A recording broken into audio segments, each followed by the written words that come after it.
Cette vidéo introduit le flux numérique en implantologie et son application à la mise en charge ou à l'esthétique immédiate. De nombreux modèles de caméras intraorales permettent de prendre une empreinte optique et de retranscrire fidèlement les dents, les contours d'une préparation, la gencive, l'occlusion et la position des implants grâce à des scan abutment qui se connectent en bouche aux implants. Les scan abutment, ou SA, permettent de transférer la position de l'implant et d'aboutir à un modèle virtuel de celui-ci dans son environnement. Il devient possible de modéliser directement et virtuellement le design de la prothèse implantaire, puis de la mettre en fabrication, en résine, en céramique ou en titane, par une usineuse CFAO. La chronologie de traitement avec un flux numérique comporte les phases suivantes. Lors d'un rendez-vous de consultation, une empreinte numérique est enregistrée, c'est l'empreinte d'étude.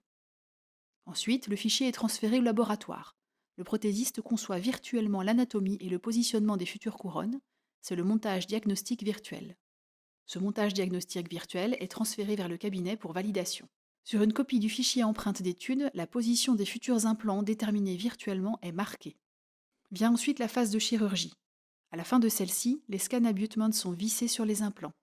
Grâce à l'empreinte optique, aucun produit ne vient souiller le site opératoire. La protection des lambeaux et sutures n'est pas nécessaire. Par ailleurs, contrairement à ce qui peut se produire avec une empreinte conventionnelle avec transfert d'empreinte, aucune force ne s'exerce sur l'implant. La caméra optique est utilisée pour enregistrer l'implant dans son environnement, puis est transférée au laboratoire.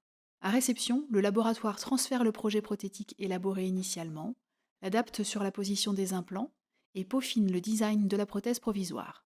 Une usineuse réalise par CFAO la couronne en résine monobloc. La partie usinée de la prothèse provisoire est collée à une embase en titane qui sera au contact de l'implant.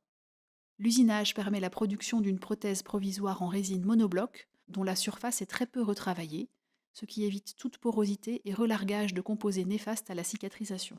Après polissage et finition, la prothèse collée à son embase est envoyée au cabinet pour un placement le jour même de l'intervention.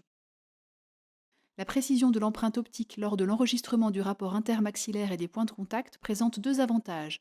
Il simplifie la pose de la prothèse provisoire ainsi que les réglages d'occlusion, ce qui fait gagner un temps précieux au fauteuil. Pour finir, ce tableau résume les avantages et les inconvénients du travail par flux numérique plutôt que physique.